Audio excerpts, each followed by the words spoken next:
Assalamualaikum warahmatullahi wabarakatuh. Selamat pagi, siang, dan malam Bapak dan teman-teman.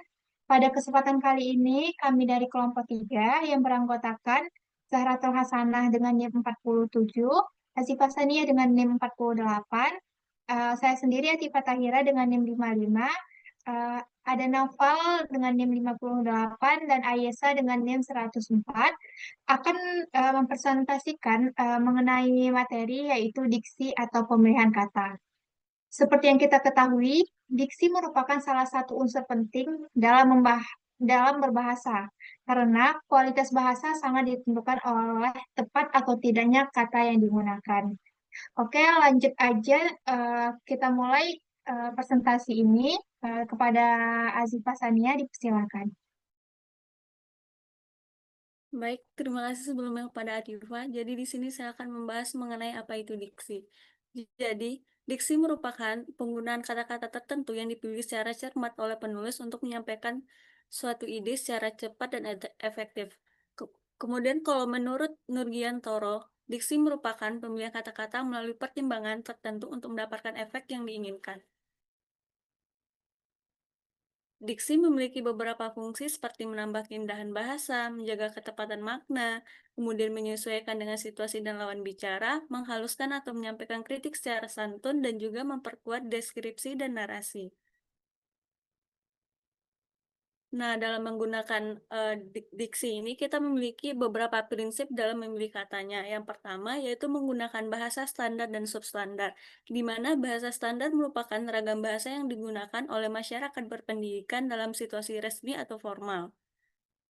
Sedangkan bahasa substandar itu atau bahasa non-standar itu ragam bahasa yang biasanya lazim digunakan dalam pergaulan sehari-hari dan informal. Jadi, seperti bahasa-bahasa yang kita gunakan untuk komunikasi dalam kegiatan sehari-hari. Yang kedua itu ada kata ilmiah dan kata populer, di mana kata ilmiah merupakan kosakata yang digunakan dalam wacana keilmuan dan lazim ditemukan dalam makalah, jurnal, ataupun buku akademik. Sedangkan kata populer itu adalah kata-kata yang biasa kita gunakan dalam kehidupan sehari-hari dan mudah dipahami oleh berbagai kalangan. Contohnya, kata ilmiahnya itu konklusi, sedangkan kata populer itu adalah kesimpulan ataupun ringkasan. Selanjutnya ada kata percakapan, di mana kata percakapan merupakan suatu kata-kata yang lazim digunakan dalam interaksi lisan oleh orang-orang yang terpelajar. Jadi itu kayak kayak kita ngomong sekarang ini itu merupakan kata percakapan. Selanjutnya itu ada bahasa artifisial yang merupakan bahasa yang disusun secara estetik dan digunakan dalam suatu karya sastra seperti pidato, puisi, dan lain sebagainya. Jadi dia ini biasanya tuh bersifat puitis, metamorforis, dan juga kadang bersifat nggak langsung. Kemudian ada jenis-jenis makna kata. Yang pertama dibagi berdasarkan aspek semantis. Itu terbagi dua, ada leksikal dan makna gramatikal. Kalau leksikal itu sesuai dengan makna aslinya dan tercantum di dalam kamus. Contohnya itu air yang artinya cairan yang tidak berwarna, tidak berbau, dan juga tidak berasa. Sedangkan makna gramatikal itu makna yang timbul akibat adanya proses gramatikal. Seperti berjalan itu memiliki makna yang muncul dari imbuhan ber pada kata dasar jalan. Kemudian ada berdasarkan referensinya, yaitu terbagi dua, referensial dan non-referensial. Kalau referensial itu merujuk pada objek nyata atau konsep tertentu, seperti kucing itu merujuk pada hewan, marah merujuk pada warna, kayak tangan merujuk pada anggota badan. Sedangkan yang non-referensial itu tidak memiliki referensi langsung dalam dunia nyata atau bersifat gramatikal. Contohnya seperti kata tugas, dan, atau yang, dan lain sebagainya. Kemudian dibagi juga berdasarkan nilai rasa, yaitu ada makna denotatif dan makna konotatif. Makna denotatif itu makna yang bersifat objektif yang digunakan dalam komunikasi formal. Contohnya, rumah berarti bangunan sebagai tempat tinggal kita. Kemudian makna konotatif itu memiliki makna tambahan, bersifat subjektif, dipengaruhi oleh emosi, budaya, ataupun pengalaman. Contohnya, rumah tangga itu bermakna kehidupan pernikahan, bukan hanya sebuah bangunan seperti rumah tadi. Kemudian dibagi berdasarkan ketetapan penggunaannya, dibagi menjadi dua, ada makna umum dan makna khusus. Kalau makna umum ini cakupannya lebih luas, sedangkan makna khusus ini cakupannya lebih sempit dan ataupun spesifik. Contohnya untuk makna umum, hewan itu bisa mencakup sapi, kuda, kucing, kemudian pakaian itu bisa mencakup baju, celana, jilbab. Sedangkan makna khusus ini dia kan lebih spesifik, contohnya tuh kayak merah. Merah berarti makna khusus dari warna. Jadi kayak gitu. Oke, selanjutnya itu dibagi menjadi makna konseptual dan makna kontekstual. Makna konseptual ini makna inti dari kata yang relatif, tetap, dan tidak bergantung pada konteks. Contohnya, api berarti nyala yang menghasilkan panas dan cahaya. Sedangkan makna konseptual ini makna kata yang ditentukan oleh konteks penggunaan dalam kalimat. Contoh, api asmara berarti semangat cinta yang membara, bukan api dalam arti harfiah. Jadi dia memiliki makna lain sesuai dengan konteks dalam penggunaan kalimat tersebut.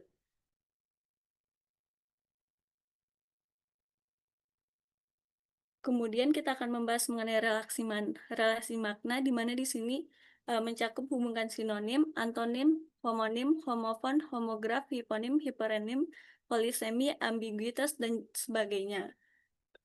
Selanjutnya dibahas oleh teman saya. Oke, selanjutnya kita akan membahas tentang sinonim.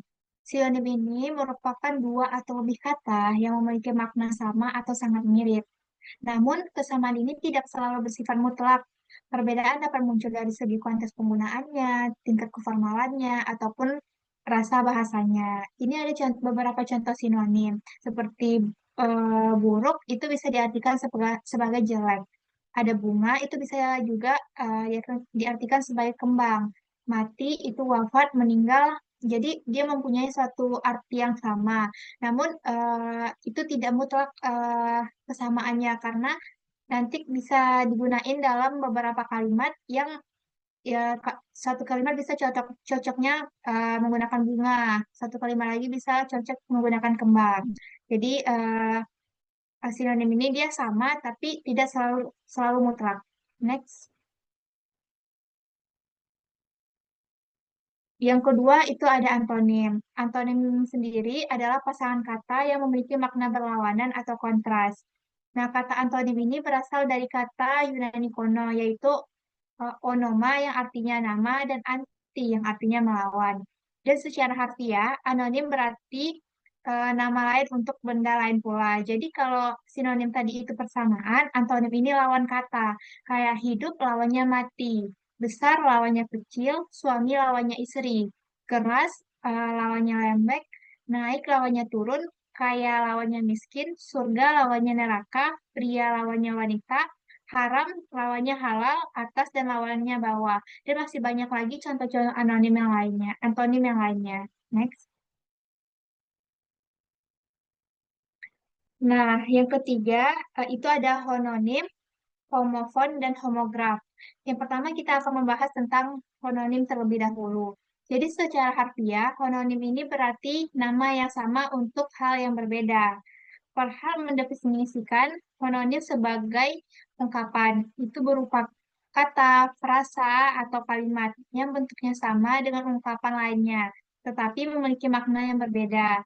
Relasi antara dua kalimat homonim bersifat dua arah. Contoh dari homonim sendiri, buku itu bisa berarti luas, bisa berarti kitab. Untuk rapat itu rapat gitu, bisa berarti berdempet-dempet atau bisa juga rapat berarti pertemuan. Kayak beruang itu kalau katanya BERUANG itu bisa jadi hewan atau bisa beruang atau punya uang. Dan malam, malam itu mempunyai arti bisa jadi nama waktu lawannya siang atau nama zat bahan membatik. Jadi untuk homonim ini dia sama, tapi untuk penggunaannya ini di dalam kalimat itu bisa berarti yang berbeda. Next.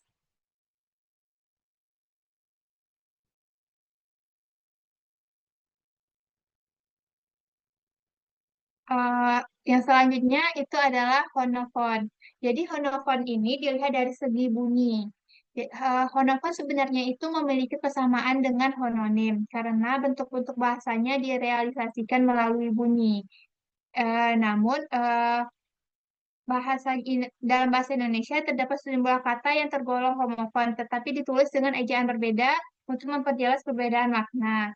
Jadi contoh dari homofon sendiri kayak Bang, kalau seandainya kita nggak melihat katanya, jadi kayak kita cuma mendengar gitu, Bang. Itu ada dua kata, ada Bang untuk samaan untuk kata laki-laki atau juga untuk lembaga keuangan. Dan kalau contoh lainnya adalah rock. Jadi kalau seandainya cuma kita dengar orang ngomong rock gitu, pasti ada yang memikirkan pakaian wanita, ada juga yang memikirkan musik rock gitu. Contoh lainnya ada syair. Jadi syair ini ada kalau ada yang mengartikan puisi lama atau juga ada yang mengartikan penyakit kudis dan masih banyak lagi contohnya. Next. Nah, yang terakhir itu ada honograf, itu dilihat dari segi tulisan atau ejaan. Jadi, paling sering untuk honograf ini pelafalan untuk huruf E. Jadi, contohnya tuh kayak APEL. Kalau seandainya pelafalannya tuh seperti teh, yang E-nya tuh jelas kayak apel, itu artinya upacara. Tapi kalau kayak melafazkan huruf pengan, itu kan kayak apel gitu. Itu berarti buah. Terus contoh lainnya kayak TERAS. Itu kalau seandainya E-nya itu lafaznya seperti kata sate, itu kayak teras, itu berarti beranda rumah. Tapi kalau kita menyebutkan kayak teras, itu inti kayu. Sama yang paling jelas untuk kata Serang. Kalau seandainya itu jelas kayak Serang, itu kan nama kota, tapi kayak Serang gitu. Itu artinya melakukan penyerangan. Tapi karena ada beberapa wilayah yang logat bahasa daerahnya itu E-nya itu berbeda-beda. Jadi mungkin untuk ini bisa ditambahin kalimat biar pendengarnya itu lebih jelas apa yang kita maksud.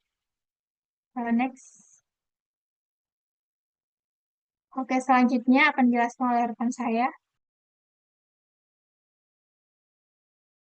Baik, selanjutnya yaitu hiponim dan hipernim.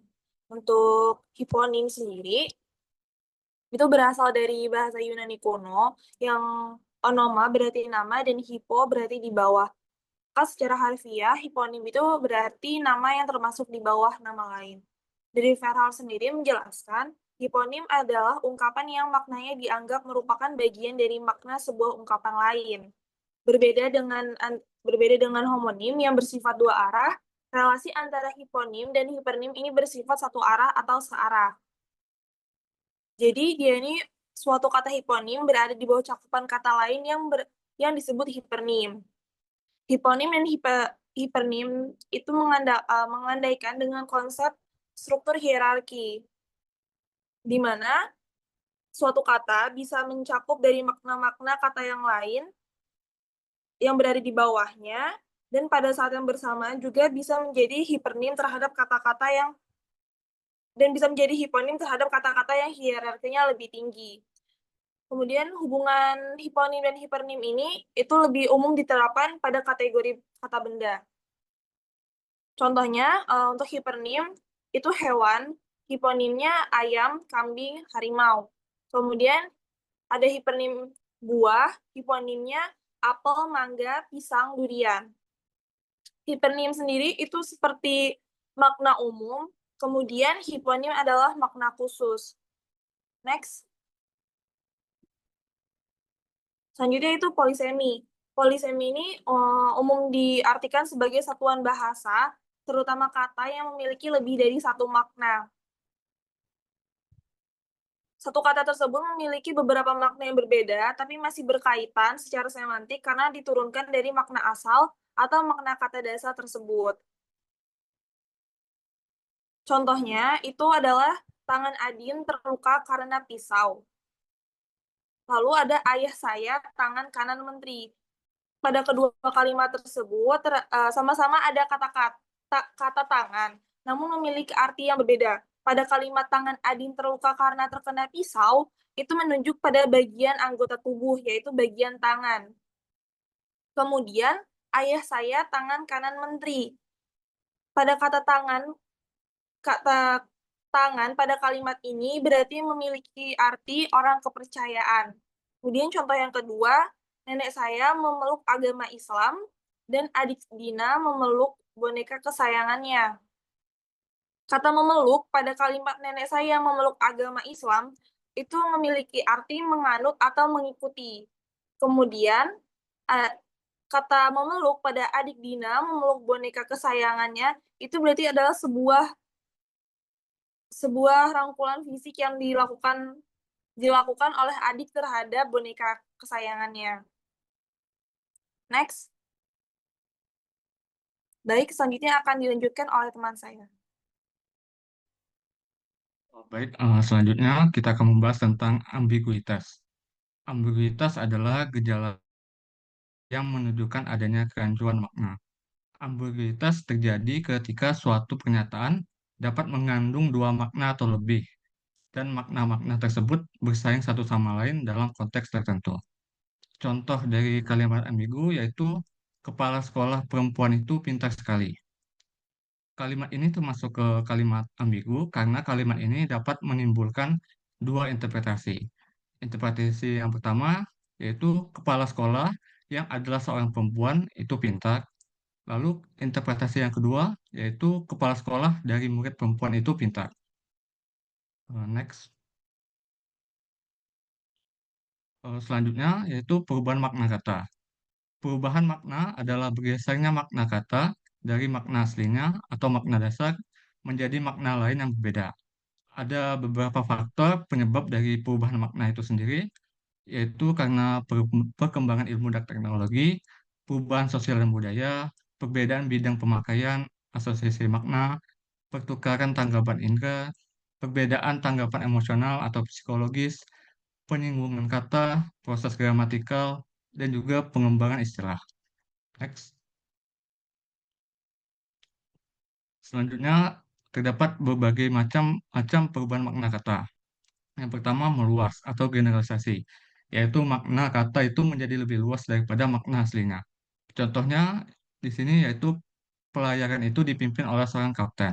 Di sini kata pelayaran itu maknanya itu meluas, yang awalnya itu hanya mencakup perjalanan dengan perahu layar, tapi sekarang itu maknanya itu dapat juga mencakup perjalanan laut dengan kapal bermesin. Selanjutnya, menyempit atau spesialisasi, yaitu makna kata mengalami penyempitan atau pembatasan cakupan makna. Contohnya di sini, saya bercita-cita ingin menjadi sarjana pendidikan. Kata sarjana di sini dulunya itu merujuk ke orang yang pandai atau cendekiawan. Tapi sekarang maknanya itu lebih spesifik ke orang yang telah menyelesaikan pendidikan strata 1 atau S1. Selanjutnya, membaik atau amelioratif. Contohnya di sini anak-anak penyandang tunarungu. Kata tunarungu di sini digunakan untuk menggantikan istilah yang dianggap kasar atau kurang pantas seperti tuli. Selanjutnya, memburuk atau peyoratif. Contohnya di sini direktur perusahaan ini ternyata berbini 3. Kata bini di sini awalnya itu netral, tapi sekarang itu terasa kasar atau tidak sopan dalam situasi formal. Selanjutnya, sinestesia, yaitu perubahan makna akibat pertukaran tanggapan antar indera. Contohnya di sini, suara penyanyi Rosa sampai saat ini masih empuk. Nah, kata empuk di sini secara literal itu dirasakan oleh indera peraba kita, yaitu kulit. Tapi dalam kalimat ini, kata empuk di situ merujuk ke suara yang merdu, yang ditangkap oleh indera pendengar kita, yaitu telinga. Yang terakhir yaitu asosiatif, yaitu perubahan makna terjadi karena adanya persamaan sifat atau asosiasi makna. Contohnya di sini yaitu orang itu mencatut nama pejabat untuk sumbangan. Kata catut di sini awalnya itu berarti alat untuk mencabut paku, tapi sekarang dapat digunakan secara asosiatif yang dapat juga berarti menggambarkan tindakan mengambil nama atau otoritas orang lain tanpa izin demi kepentingan pribadi. Selanjutnya mungkin dilanjutkan oleh rekan saya.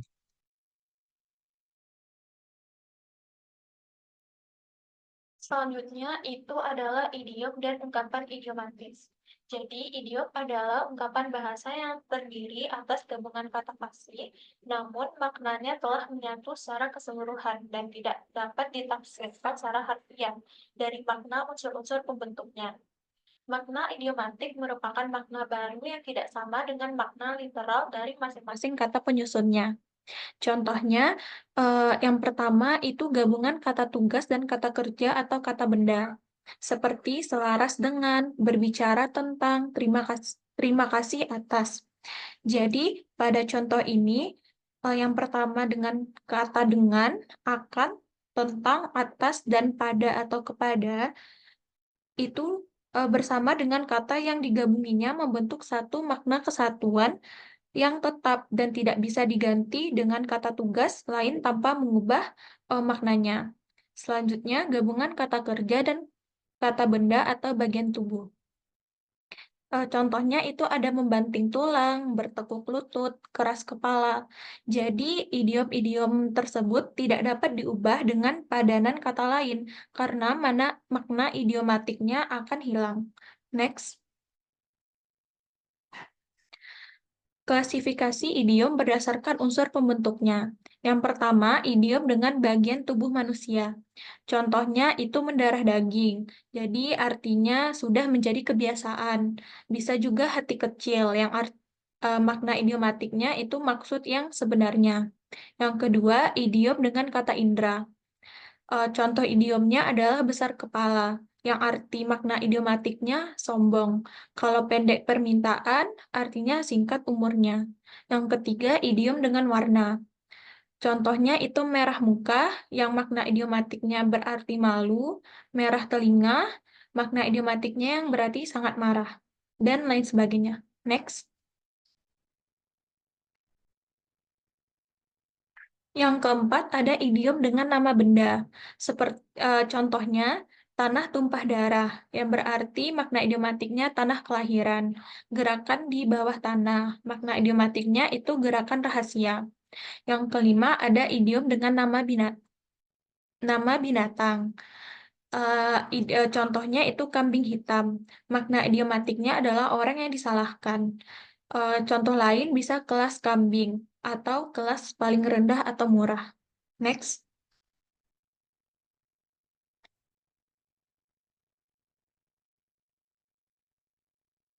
Bisa lanjut slide-nya. Oke. Jadi contoh perbandingan kalimat idiomatik dan non-idiomatik. Contoh kalimat non-idiomatik. Berita selengkapnya dibacakan Nita Bonita. Pada kalimat ini kurang tepat secara struktur formalnya. Alangkah lebih sesuai dengan konstruksi baku dan idiomatiknya jika diganti menjadi berita selengkapnya dibacakan oleh Nita Bonita. Yang contoh kesalahan dalam pemakaian kata berpasangan. Contoh salahnya itu, permasalahan ini terjadi disebabkan karena kelalaian kita.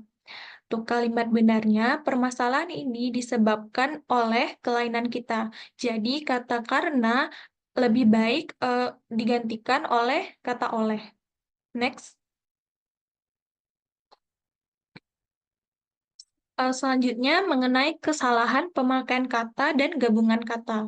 Dalam berbahasa, khususnya dalam komunikasi akademik atau formal, pemakaian kata harus sesuai dengan kaidah bahasa Indonesia yang baik dan benar. Salah satu bentuk kesalahan yang kerap terjadi adalah dalam penggunaan kata-kata yang berkaitan dengan singkatan, kependekan, kata tugas seperti di, ke, dengan, serta gabungan kata idiomatik seperti yang mana, di mana, dan daripada. Karena berikut ini uraian dan contoh kesalahan yang umum dijumpai. Yang pertama, kesalahan penggunaan kata kepanjangan, singkatan, dan kependekan. Contohnya itu BNN adalah kepanjangan dari Badan Narkotika Nasional. Untuk pada kalimat ini terdapat kesalahan dan jika diperbaiki, contoh benarnya itu adalah kepanjangan dari BNN adalah Badan Narkotika Nasional. Next. Yang kedua, kesalahan penggunaan kata tugas di, ke, dan dengan. Contohnya, sampaikan salam saya dengan Dani. Jadi, pada kata dengan, dalam konteks ini bermakna bersama, yang mana itu maknanya tidak sesuai, seharusnya digunakan kata kepada. Jadi, untuk kalimat yang benarnya itu, sampaikan salam saya kepada Dani. Yang ketiga, kesalahan pemakaian gabungan kata yang mana, di mana, dan daripada. Contohnya itu demikian tadi sambutan Pak Lurah, di mana beliau mengimbau kita untuk lebih tekun bekerja.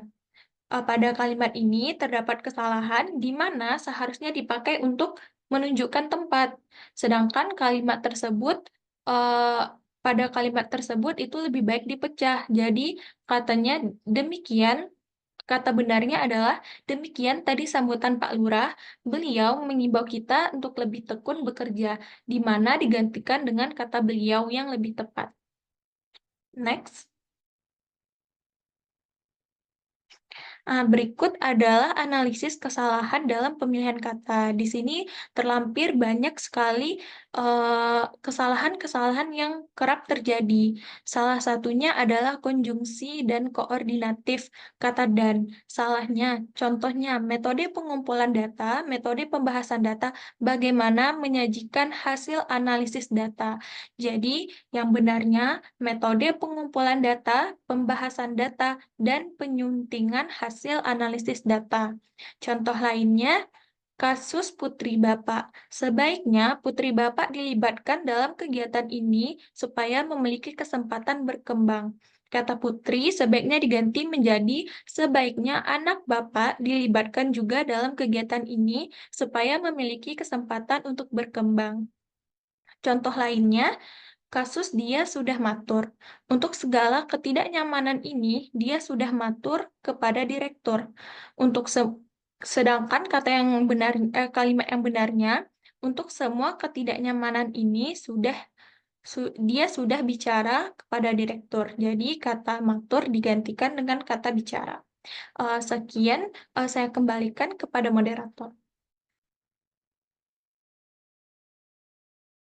Oke, terima kasih kepada teman-teman. Jadi untuk sumbernya kami ambil dari buku Bahasa Indonesia.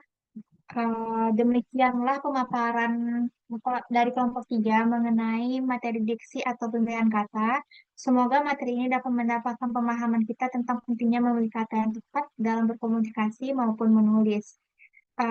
Kita bisa menyadari bahwa satu kata saja bisa mengubah arti dan makna sebuah kalimat. Karena itu, marilah kita lebih cermat dalam memilih kata agar pesan yang kita sampaikan benar-benar tepat sasaran. Bagi teman-teman yang masih memiliki pertanyaan atau tanggapan terkait presentasi kami, boleh melalui kolom komentar. Dan saya akhiri presentasi ini. Terima kasih banyak. Wassalamualaikum warahmatullahi wabarakatuh.